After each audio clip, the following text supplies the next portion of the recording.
This is live from New Delhi. You're watching DD India News Hour. DD India, India's voice to the world. I'm Sakal Bhatt. And coming up in the next hour, India's Prime Minister Narendra Modi inaugurates and launches multiple development projects at Prayagraj in Uttar Pradesh, inspects development works for Mahakumbh Mela 2025. India says security situation in Canada deteriorating, accuses Canadian media of running disinformation campaign.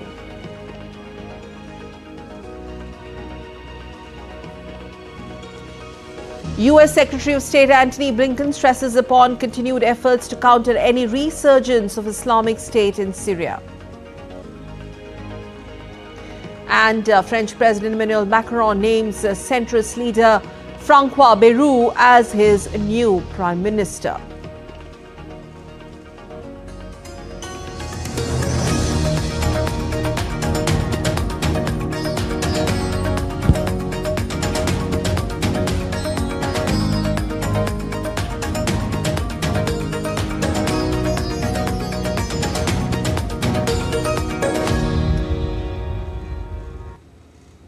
And we begin with updates on the proceedings of the Indian Parliament. On Friday, the winter session of Parliament focused on the Constitution debate, with Defence Minister Rajnath Singh initiating discussions and Priyanka Gandhi of the Congress Party delivering her maiden Lok Sabha speech for the opposition. Lawmakers from the government and the opposition benches spoke during the debate against the backdrop of a very bitter political face-off that marred the ongoing winter session of Parliament. DD India's Vishal Baristo and Anil Thomas gets us these details. Rajnath Singh, Minister of Defence, opened the debate on the Constitution on the occasion of the completion of 75 years since the adoption of India's Constitution. He accused the Congress Party of taking undue credit for the wide coalition that framed the Constitution of India. विपक्ष के कई नेता संविधान की प्रति अपनी जेब में रखकर घूमते हैं। असल में उन्होंने बचपन से ही यही सीखा है। भारतीय जनता पार्टी संविधान को सिर माथे पर लगाती है। During the debate on the 75th anniversary of adopting the Constitution of India, Congress MP Priyanka Gandhi Vadra made her debut speech in the Lok Sabha. हमारा स्वतंत्रता संग्राम विश्व में एक अनोखा संग्राम था, एक अनोखी लड़ाई थी जो अहिंसा और सत्य पर आधारित थी. SP leader Akhilesh Yadav spoke during the debate on the Constitution in the Lok Sabha. He said that the Constitution is the life breath of democracy. हमारा संविधान जो तैयार हुआ है, उनकी प्रबुद्ध दृष्टि का परिणाम है कि हमारे पास न्याय, स्वतंत्रता, समानता और बंधुत्व के सिद्धांतों पर आधारित एक महान संविधान हमें मिला है. Union Panchayati Raj Minister Rajiv Ranjan alias Lalan Singh condemned previous Congress governments for misusing Article 356 and toppling state governments with the sole aim of sticking to power.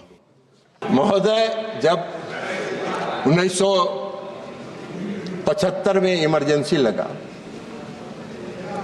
तो हम सब लोग जेल में थे और लाखों लोगों को मीसा में उठा के जेल में बंद कर दिया गया. पूरे देश में कोई छोटा से लेकर बड़ा विरोधी दल का नेता नहीं था जो सड़कों पर घूम सकता था. संविधान की बात कर रहे हैं. The much anticipated discussion on the 75th anniversary of India's Constitution will continue on Saturday. The Prime Minister will respond to the debate on the Constitution in the Lok Sabha on December 14. Vishal Baristo and Anil Thomas reporting for DD India. Staying with Parliament, meanwhile in Rajya Sabha, it failed to work for the entire week with no business being transacted for the fifth straight day. A war of words broke out between the chairman and the leader of the opposition, which led to the adjournment for the final week of the winter session to begin on Monday. DD India's Anil Thomas has more. To the memory of those who lost their lives in that terror attack. On Friday, India's upper house observes a minute's silence in remembrance of those who lost their lives in the tragic attack on Parliament in 2001. Following which, Rajya Sabha chairman congratulated the splendid performance of D. Gukesh, who became the youngest world chess champion after defeating China's Ding Liren. Our 18-year chess virtue, D. Gukesh, has blazed into immortality as the youngest world chess champion ever crowned, vanquishing Ding Liren of China in a spectacular mind teaser in Singapore on December 12, 2024. This stellar conquest reverberates beyond the chessboard. It complements India's meteoric rise in every field on the global horizon. The last day of the third week of the winter session saw the uproar by the opposition continue in the Rajya Sabha. The chairman took the opposition to task and said the opposition is campaigning day and night only against the chair. मैंने इज्जत देने में कोई कमी नहीं रखी है. And look at the gesturing. Look at what you are saying. मैंने बहुत बर्दाश्त किया है. The ruckus continued and a war of words soon erupted with argument and counterpunch. The chairman who is not respecting me, how can I respect him? You are insulting me. Amid the uproar in the House, the behavior of the leader of the opposition came in for sharp criticism. The opposition demanded that the personal allegations levelled against the opposition should be removed from the proceedings of the House. ये किसान विरोधी है पूरी तरह से. एक किसान का बेटा जो संवैधानिक पद के ऊपर बैठा हुआ है, इनको बर्दाश्त नहीं हो रहा. You are the custodian of this house, custodian of the rules. The house has to function upon the procedures and rules, sir. You have to uphold the rules. And all those I have spoken about, individual members have to be expunged. The chairman appealed to all the members over and over again to help Rajya Sabha run smoothly. Despite repeated requests from the chairman, the uproar continued, forcing the chairman to adjourn the House till 11 a.m. on Monday. With Vishal Baristo, Anil Thomas, DD India, New Delhi. In other news, India's External Affairs Minister Dr. S. Jaishankar addressed the Lok Sabha on key foreign policy issues on Friday.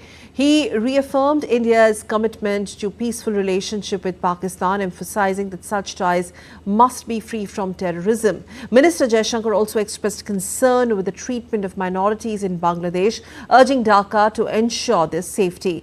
And regarding India-China relations, he noted signs of improvement, highlighting recent border issue resolutions through military and diplomatic talks, including the October agreement on patrolling protocols. More in the next report.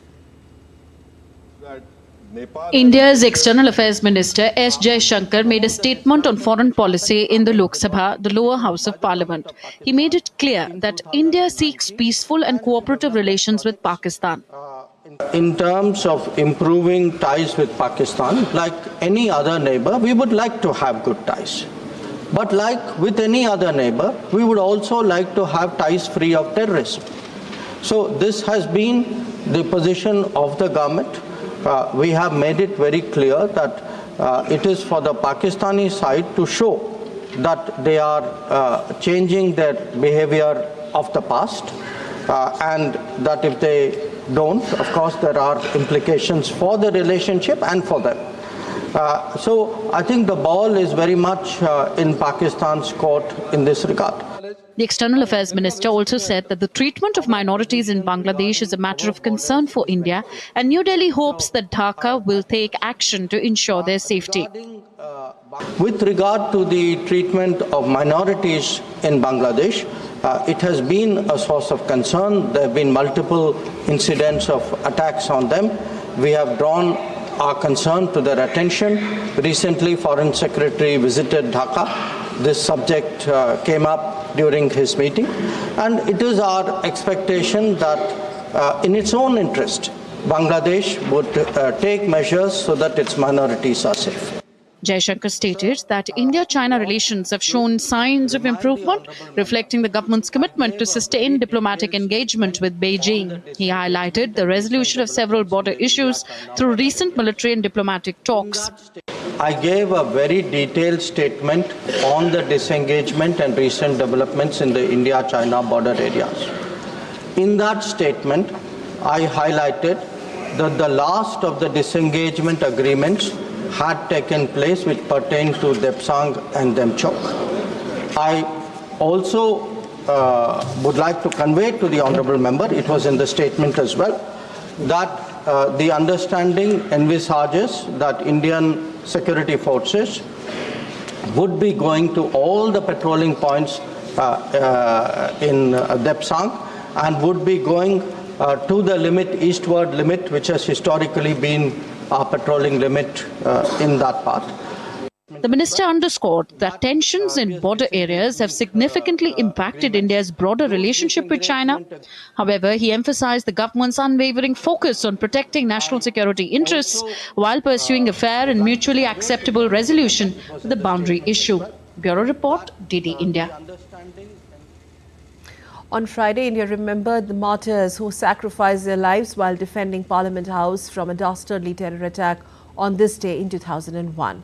President of India, Draupadi Murmu, paid rich tributes to the brave hearts, saying, and I quote, "I pay my humble tributes to the brave hearts who sacrificed their lives defending our Parliament on this day in 2001. Their courage and selfless service continue to inspire us. The nation remains deeply grateful to them and their families. On this day, I reiterate India's unwavering resolve to combat terrorism. Our nation stands united against the forces of terror." While tributes were paid to the victims of the attack in the Parliament premises on Friday, where Vice President Jagdeep Dhankar, Lok Sabha Speaker Om Birla, Prime Minister Narendra Modi and several other political leaders and ministers paid floral tributes to the fallen Jawans. 23 years on, the day is a grim reminder of the resilience and sacrifices of the nation's security forces. A report down the memory lane on the details. On this day, 23 years ago, terrorists of the Lashkar-e-Taiba and Jaish-e-Mohammed attacked the Parliament complex in New Delhi. Around 11:40 a.m., 5 heavily armed terrorists disguised as official personnel drove into the Parliament premises in a white ambassador car. Their intention was to storm the building and cause large-scale destruction while the winter session of Parliament was in progress. However, their vehicle was intercepted by vigilant security personnel at the gate. A fierce gun battle ensued, lasting over 30 minutes. The terrorists were equipped with AK-47 rifles, grenades and explosives, making the confrontation extremely intense. The firing lasted for over 30 minutes, in which all 5 terrorists were killed, along with 8 security personnel, including Delhi police officers, personnel of the Central Reserve Police Force, and a gardener. The prompt action and sacrifice prevented what could have been a security disaster and deadly massacre inside the sanctum sanctorum of Indian democracy. The attack remains a stark reminder of the threats posed by terrorism and sacrifices of those who defend the nation. Every year on the anniversary of the attack, the President of India, the Prime Minister of India and other leaders pay tributes to those who made supreme sacrifice to defend the Parliament. The December 13 attack is commemorated annually to honour the martyrs who laid down their lives to protect India's democratic fabric. It stands as a testament to the resilience of the nation and its commitment to safeguarding its sovereignty. Anamika Pandey's report for DD India. And still to come on DD India News Hour. Coming up next, on the other side, we talk about United States announcing $500 million weapons for Ukraine. South Korean Parliament introduces a second motion for impeachment against President Yoon Suk-yeol. And China says it will not be soft in its fight for reunification.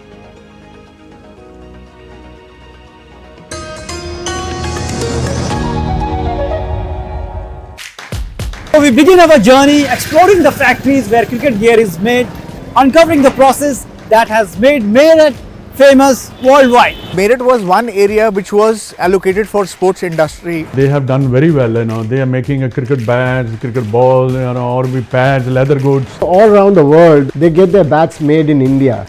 So you can imagine the kind of work they put in, and it's not an easy job. There is a lot of hard work, a lot of craftsmanship, a lot of precision that goes inside the product.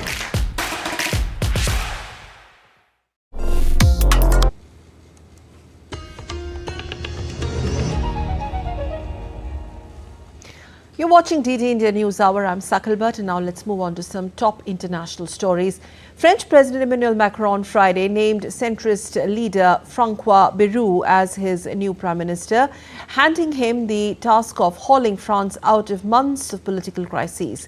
Bayrou was appointed 9 days after Michel Barnier's government was ousted by Parliament in a historic no-confidence vote. The announcement was made after Macron received Bayrou for nearly 2 hours of talks on Friday.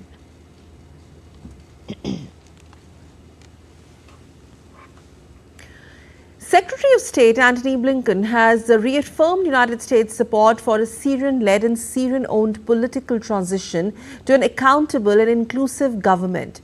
Antony Blinken met with Turkish Foreign Minister Hakan Fidan to discuss the latest developments in Syria on Friday. In fact, he reiterated that calls for all actors in Syria to respect the human rights and fundamental freedoms of all Syrians, besides underscoring the importance of United States. In fact, Turkish collaboration, the importance of US-Turkish cooperation in the global coalition to defeat ISIS mission in Syria. Fuzail Ahmed reports. Meeting between US Secretary of State Antony Blinken and Turkish Foreign Minister Hakan Fidan focused on critical aspects of establishing stability in Syria. Leaders pushed for continued efforts to prevent ISIS jihadists from gaining foothold in Syria. We also discussed the imperative of continuing the efforts to keep ISIS down. Our countries worked very hard and gave a lot over many years to ensure the elimination of the territorial caliphate of ISIS, to ensure that that threat doesn't rear its head again, and it's imperative that we keep at those efforts. Blinken, who met Turkish President Tayyip Erdogan late on Thursday, also said that there was a broad agreement on what Turkey and the US would like to see in Syria after Assad's fall. Blinken also met with Iraqi Prime Minister in an unannounced stop on Syria crisis tour. Earlier, before boarding a flight to Turkey, Blinken said that Israeli airstrikes on Syria aim to keep military equipment out of the wrong hands. On the ground, Israeli troops and tanks were seen operating in UN-monitored buffer zone between Syria and the Israeli-occupied Golan Heights on Friday, as troops were ordered to remain there throughout winter. Israel has said its incursion into the buffer zone and its seizure of strategic assets of Mount Hermon overlooking Damascus was temporary and a limited measure to ensure its security. The European Commission announced the launch of an air bridge operation to deliver an initial 50 tons of health supplies to Syria via neighboring Turkey. Given the very difficult humanitarian situation in Syria, we would like to announce that we are launching a new humanitarian air bridge operation for those most in need in the country. First of all, the EU-funded 8 flights will bring a total of 50 tons of health supplies, and this is stockpiled in Dubai and will be transferred to Adana in Turkey, from where the distribution across the borders with Turkey, the border of Turkey and Syria, will come in the upcoming days. In Damascus, Syria's new caretaker Prime Minister Mohammed al-Bashir led Friday prayers at the Umayyad Mosque, where he said it is the birth of a nation. Victory and the liberation of the land is not just about breaking chains or raising flags. It is the birth of a nation and the restoration of dignity and the writing of history. Earlier, al-Bashir said he would lead the interim authority until March 1st. Fuzail Ahmed's report for DD India. Pope Francis met Lebanese Prime Minister and Interim President Najib Mikati at the Vatican. They discussed Holy See-Lebanon relations, the country's socio-economic challenge, the prolonged presidential vacancy, and expressed satisfaction over the recent ceasefire in southern Lebanon. Well, as the Russia-Ukraine conflict continues to intensify, the US is stepping up its support for Ukraine, with the outgoing Biden administration announcing a new tranche of $500 million weapons aid package. However, this move comes amid growing political debate, with President-elect Donald Trump signaling potential changes to US policy towards Ukraine once he takes over the office. Diptanshu Kashyap reports. The outgoing administration of US President Joe Biden announced a new $500 million weapons aid package for Ukraine. This follows Biden's decision last month to lift the US ban on Ukraine's use of longer-range missiles, enabling strikes deep inside Russia. It marks the latest efforts by Biden administration to bolster Kyiv in its ongoing fight against Russian invasion. This new package is the second one since the $998 million aid in military assistance announced by Defense Secretary Lloyd Austin on December 7th. So today, the President approved a new security assistance package for Ukraine that will provide them with additional air defense, artillery, drones, and armored vehicles. It's the 72nd such drawdown package announced by the United States, and as the President made clear, we're going to continue to provide additional packages right up to the end of this administration. President-elect Donald Trump, during an interview, however, criticized Ukraine's use of US-supplied missiles for strikes deep into Russian territory, suggesting he could change US policy on Ukraine after taking office. He said he has a very good plan to end the war quickly, but kept details vague, warning revealing it now would render it worthless.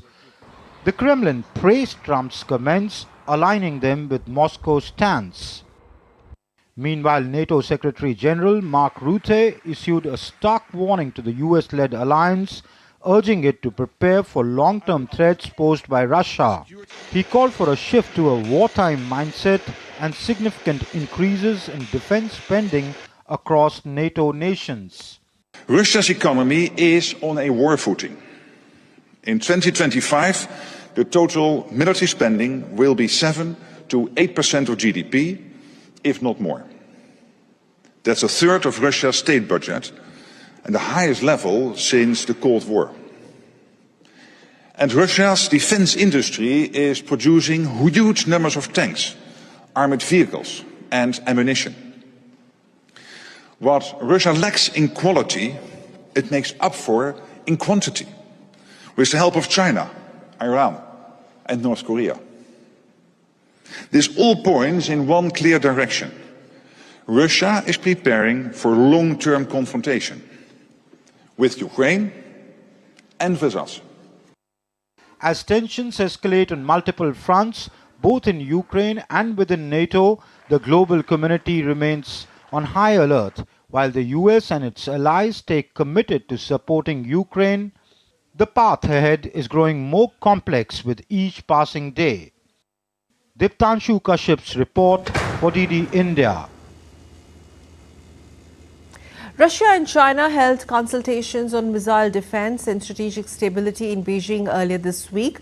Russia's foreign ministry said on Friday that both sides had an in-depth discussion of the matters in the context of maintaining global and regional security, and in particular exchanged views on intermediate range and shorter range missiles.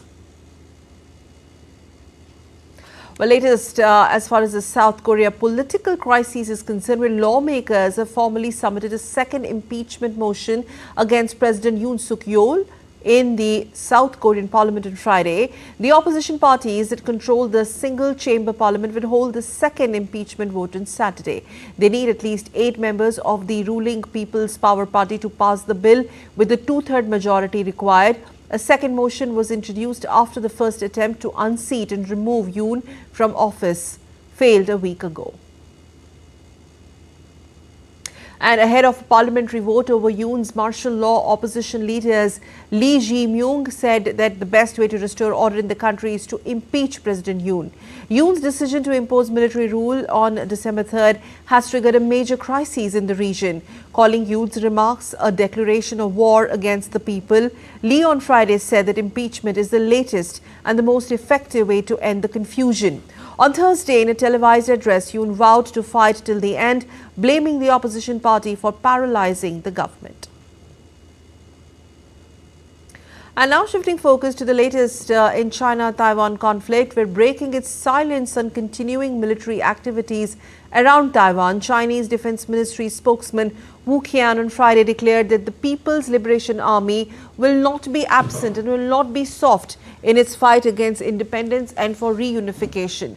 Qian further stated that it is China that decides whether or not to hold drills, and its military would not be absent in fighting against separatist forces. It is the sacred duty of the People's Liberation Army to safeguard the sovereignty and territorial integrity of the state, to safeguard the fundamental interest of the Chinese people, and to safeguard the common interest of compatriots on both sides of Taiwan Strait. Just as water retains no constant shape, so in warfare there are no constant conditions. Whether or not to hold exercises and when to hold them is a matter for us to decide on our own according to our own needs and the situation of the struggle. Meanwhile, tensions are also escalating between China and Philippines as Beijing has accused the latter of provoking trouble in the South China Sea. The Chinese Defense Ministry spokesperson Wu Qian on Friday criticized the Philippines for stoking conflicts in the region, claiming that Manila, backed by Washington, is stirring unrest at multiple locations. This comes a week after Philippines claimed that Chinese Coast Guard vessels fired water cannon and sideswiped a Manila Fisheries Bureau. Spokesperson for the Philippines National Maritime Council refuted China's claims, calling them baseless and illegal. And this marks the latest in a series of clashes between the Beijing and Manila over the South China Sea, increasing geopolitical tensions in the area. In an unprecedented move, outgoing US President Joe Biden has granted clemency to over 1,500 people. 39 people convicted of non-violent crimes were granted pardon, and the life sentences of 1,500 others were commuted. The move came after President Biden granted unconditional pardon to his son Hunter Biden. This is the maximum number of clemency grants ever in a single day by the US president. Now, according to the White House press secretary, Biden administration will continue to review the clemency petitions. The German economy, once the growth engine of Europe, has been in the doldrums for a while, with a strong labour market being the only good news for months on end. And now even that is likely to end, according to a new survey. Lars Holter is with Deutsche Welle and he joins me from Berlin to examine the story further. Thank you very much, Lars, for joining. To begin with, what all are you hearing on this matter? Thanks for having me. Well, it certainly doesn't look good. A survey that came out yesterday says that 4 out of 10 German companies are planning layoffs next year, that as they are less optimistic about their business. The same is true when it comes to planned investments. 40% are planning to invest less, only 23% are planning to invest more next year. Now, crunching the numbers, the German Institute for Wirtschaft, that is the institute behind this study, and they are generally well connected and showing a bit of a pro-corporate slant. Now, they're saying pessimism is the highest it's been since the global financial crisis in 2008. Furthermore, they are saying that talking to the 2,000 companies that are part of their ongoing study, they see, quote, no signs of an economic turnaround for Germany, which means the weakness we've seen over the past year or two is likely to drag on. And yes, it is now pulling labor markets down in a major turnaround in itself. For 15 years, labor market participation has grown in Germany, and now it looks we're not losing jobs only for a short time. Even worse, these might not be temporary cuts, but we will see a long-term reduction of jobs. Having said that, Lars, what is the government doing to improve the situation? Well, to be honest, they are looking a bit helpless right now. There are the same old ideas out there and the same old promises. Chancellor Olaf Scholz says that ThyssenKrupp steel is of highest geopolitical importance for Germany, and it most certainly is, with steel being one of the materials used most within the German industry. You don't want to have to rely on Chinese and other suppliers, but Scholz has not really said how he would improve the situation for a steel company that's suffering from high energy costs. Also, Scholz was just at a Ford plant talking about the need for a pan-European program to support electric mobility and the European car makers. But that's just talk. Obviously, Scholz is not in a very strong position now. He's basically a lame duck chancellor. But be that as it may, there's really not much hope right now that he can give companies. Then we have Economic Minister Robert Habeck, who has admitted that Berlin needs to do more to make the country's industry more competitive on a global level. He actually admitted that his own current government has often done too little, too late. And maybe that is the only hopeful message. If politicians do actually see that their efforts haven't been enough, maybe a new government will have the support of all parties to do more in terms of a business-friendly agenda. Thank you very much, Lars, for joining us from Berlin on that story. And now let's take a look at the other stories making news around the world. In Sri Lanka, Parliament Speaker Shoka Sabumai Ranawala resigned, citing an inability to provide documents supporting his educational qualifications. Denying allegations of false information, Ranawala stated he plans to submit proof from a research institute in Japan. A newly restored section of Roman Emperor Nero's 2,000-year-old Domus Aurea reopened to the public on Friday.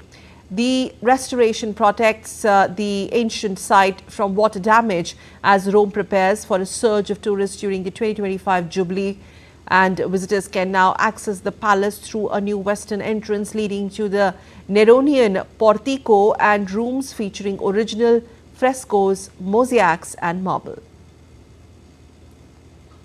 3 Jurassic dinosaur skeletons excavated from Wyoming fetched a total of £12.4 million at a London auction.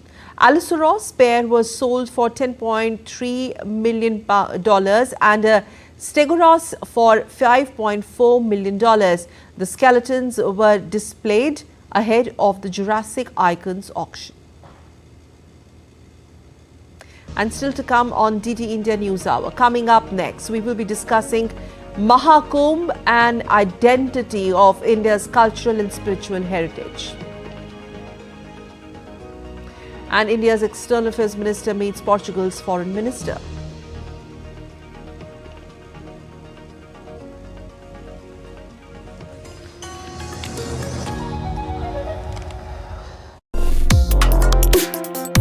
Complex issues, hidden agendas, twists and turns, strategic games.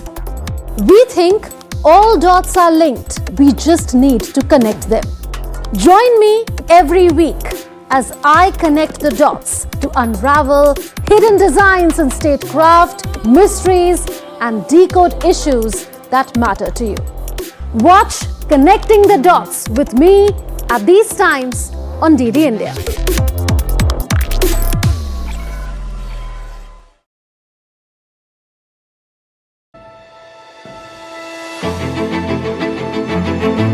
Goa, a wild nature paradise, where over a third of the state remains wild today, and every corner is full of surprises.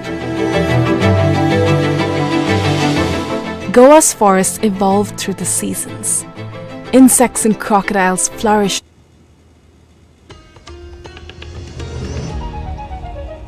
Well, you're watching DD India News Hour. I'm Sakal Bhatt, and now let's move on to our lead story. Mahakumbh Mela 2025, or Festival of the Sacred Pitcher, one of the world's oldest and largest religious festivals, is all set to begin in January. The religious congregation is thronged by millions and millions of devotees and visitors, as it is rooted in ancient mythology of India, and it also celebrates faith and tradition. Now, it is also an extraordinary event which marks the completion of 12 cycles of the 12-year Kumbh Mela. India's Prime Minister Narendra Modi visited Prayagraj of Uttar Pradesh on Friday and called Mahakumbh a living identity of India's cultural and spiritual heritage, and more. Abhishek Bose of DD India gets us more on the scale, the expanse and the significance of Mahakumbh of India.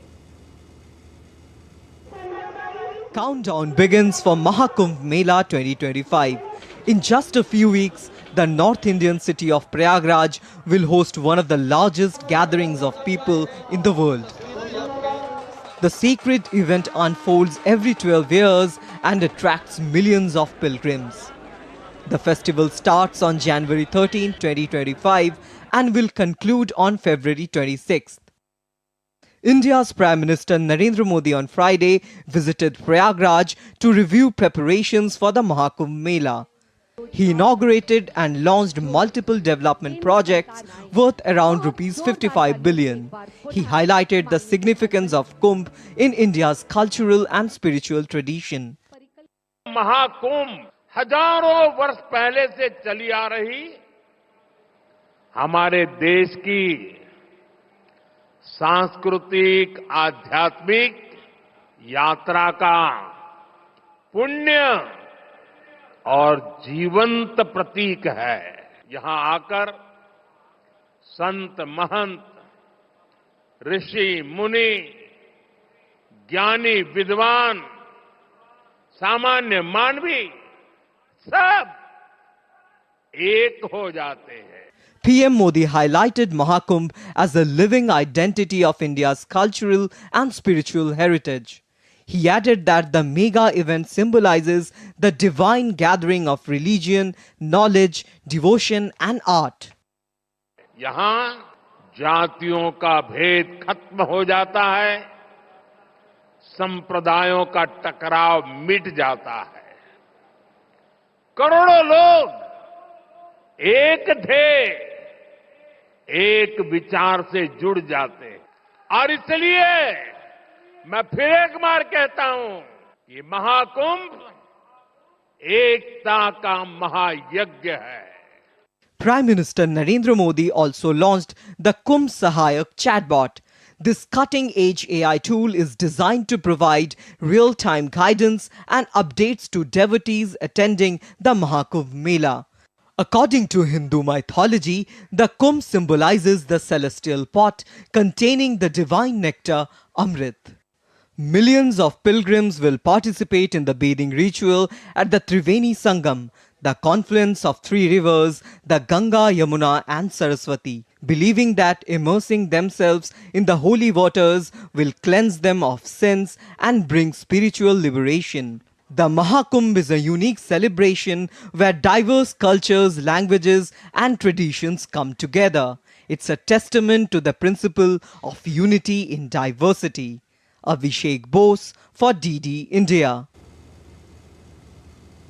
Senior most journalist Shekhar Iyer joining us on the broadcast to talk about the spiritual significance and the expanse and the scale of Mahakumbh. Thank you very much, sir, for joining us. Shekhar, sir, over the years, how do you see this? I mean, it just cannot get bigger than this if you look at the trajectory of Mahakumbh and now the 2025 edition, from cutting edge AI technology to the fairground becoming more bigger and more, and the way Prime Minister described it, how it is something which defines every Indian. Your thoughts? Thank you, Shakal. Indeed, this is it's a celestial event at one level, because that's the time when the sun ends Makar Rasi, and that is considered a very big. That's the beginning of Uttarayan. You know, there are two phases. One is Dakshayan and other is Uttarayan. Uttarayan is the start of the phase of, a lot of positive auspiciousness. And that is celebrated by way of this confluence or Sangam at Triveni. You opened this discussion by saying that nothing can get bigger than this. Right. In fact, it is getting bigger and bigger. With every year, yes. And this Kumbh is called Mahakumbh because it is held once in 12 years. The last Kumbh, which is Earth Kumbh, was held in 2019, which is after 6 years. Yeah. So if you compare the devotees and the crowds that came to this place in 2013, there were 150 million people. So you can imagine how the faith and belief drives people to come here, take a dip in those cold waters, because during this time of the year it is very cold to take a dip, but then people get energized. And there is it's a question of an experience. And for this experience, the government of India, the government of Uttar Pradesh, the local administration make massive preparations. As the Prime Minister was mentioning, more than 15,000 sanitation workers are being deployed there. Because it's with such a huge gathering, handling of the waste management, and also, in terms of, if you look at how economic activity is going to be speeded up there, at least 5,000 boatmen will be available there to take pilgrims for a good dip, little away from the banks. And similarly, there are tour operators, taxi wallahs, rickshaw wallahs, so many people. It's actually a fair, since time immemorial, during this part of the year, that is around January 14, 15, during Makar Sankranti, you have had what is called the Magh Mela.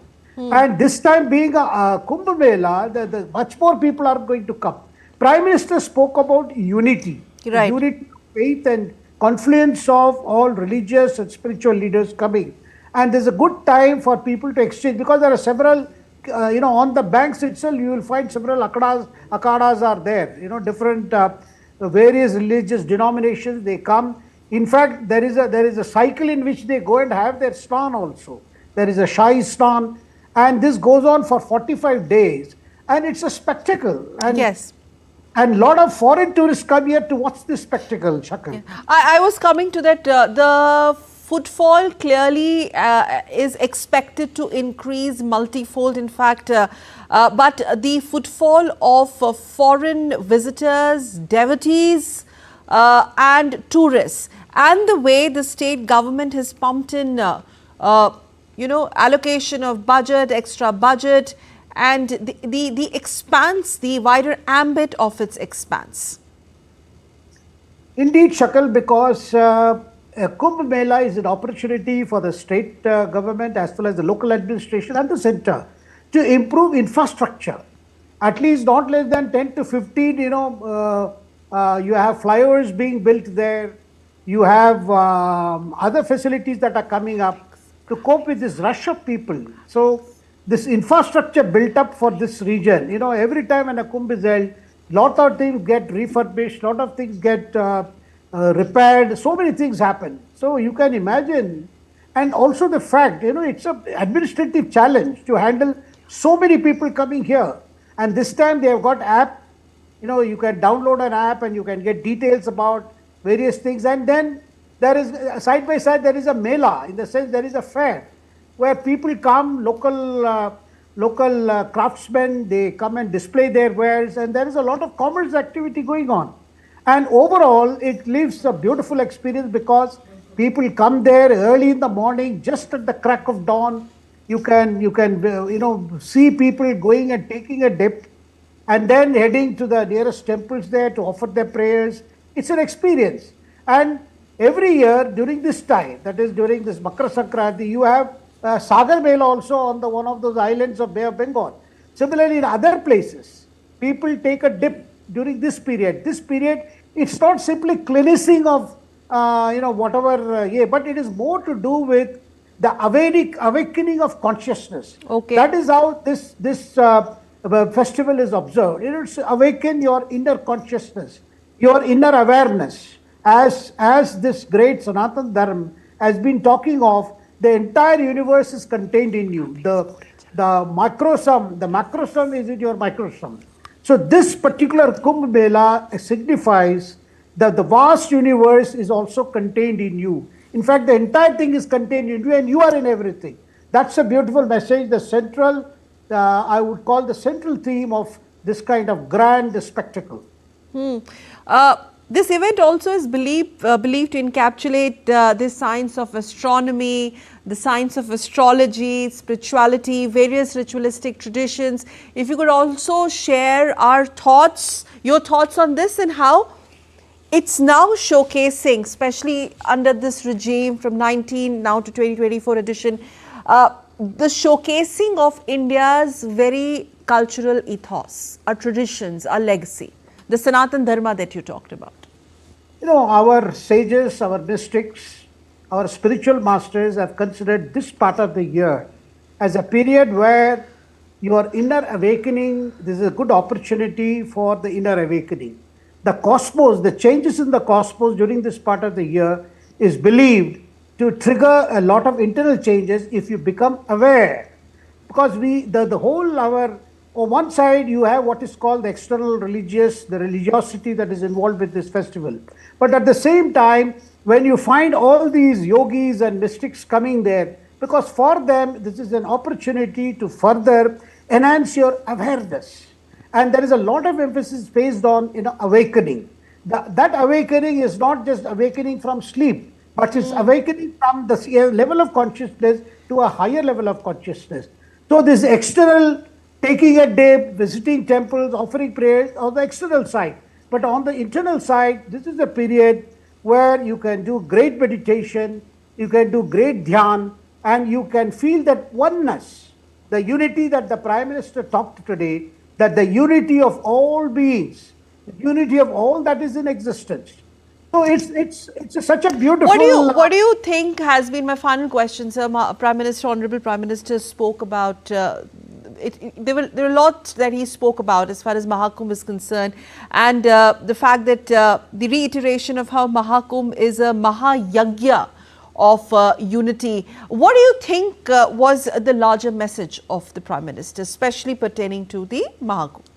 When the Prime Minister says it is Mahayagya, because what he means is when people from different walks of life, from different faiths, it's because Sanatan Dharma itself is considered to encompass all that, the human mind has conceived this universe to be.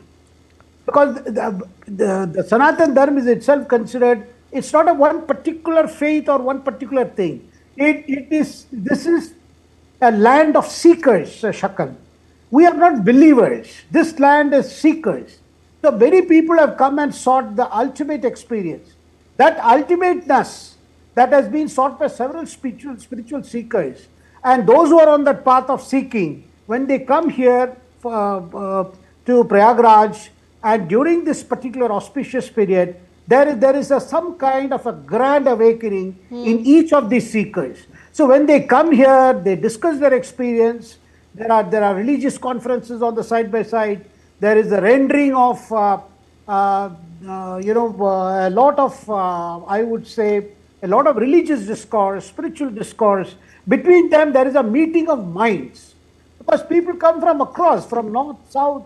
And the fact that Prime Minister chose to be there and review the preparations himself, I think that's something which speaks volumes of the kind of significance that the present dispensation accords to this Mahakumbh and the kind of massive infrastructural push that we have seen in terms of budget allocation, the way the Yogi government is going to curate 2025. You spoke about the 19 and how 2025 is going more bigger and better.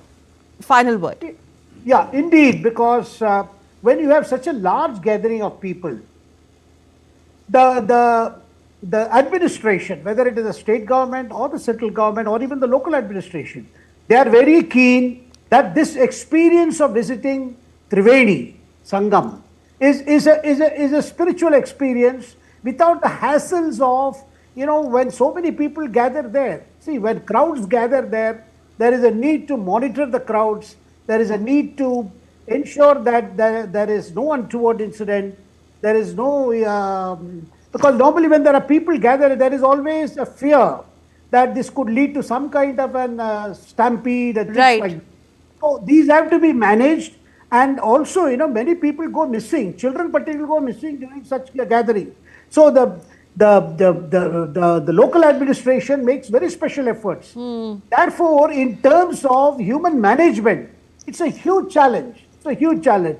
Nowhere in the world you find 150 million people, gathering on the banks of a river. And it is called Sangam because it's not only the confluence of river Ganga and Yamuna, but also the mystical river called Saraswati. It is also in fact pitched as the most secure Kumbh Mela historically. The kind of security apparatus that has been put in place for 2025 Kumbh Mela, from placing at least 10,000 extra security personnel and around 20 high-tech drones in Prayagraj and more. Shekhar sir, that's all we have time for in this edition of NewsNight. Thank you so much for talking to us and discussing the significance of Mahakumbh. Thank you, sir. Thank you. And now let's move on and get you some more news and updates very quickly. India's External Affairs Minister Dr. S. Jaishankar met the Minister of State and Foreign Affairs of Portugal in New Delhi on Friday. The two leaders discussed global and regional issues. The Portuguese minister is on a 4-day official visit to India from 12th to 15th of December. We just met alongside our prime ministers when they met in Rio, and I think that was a very good discussion, and I'm glad to have the opportunity to take forward some of those issues. I myself was in Portugal a year ago, very good memories of that visit, and I'm really glad that we are having a reciprocal one. I think there are, of course, we have very good bilateral ties, but there are a number of, I think, regional and global issues that our exchange would be mutually useful. Indians in Canada have been advised by the government to exercise caution given the deteriorating security situation there. In a press briefing, External Affairs Ministry spokesperson Randir Jaiswal informed that 3 Indian students were killed in Canada recently, and there are over 4 lakh Indian students in Canada. He added that Canadian media is running a misinformation or disinformation campaign against India. 3 Indian students have been murdered in violent crimes. We are deeply saddened by these terrible tragedies that have struck our nationals in Canada. We extend our deepest condolences to the families, grieving families. Our High Commission in Ottawa and our consulates in Vancouver and Toronto, they are in touch with the families. They are also pushing very hard with following up with the local authorities for thorough investigation in the matter.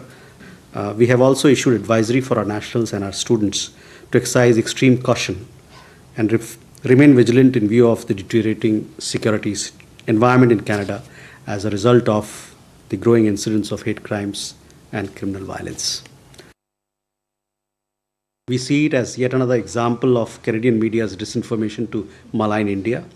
Granting of Indian visa, or for that matter any other visa, is a sovereign function.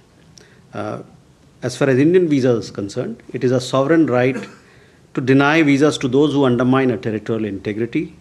And the commentary that we see in the Canadian media on this matter is akin to foreign interference in India's sovereign affairs. Now let's take a quick look at the other stories making news.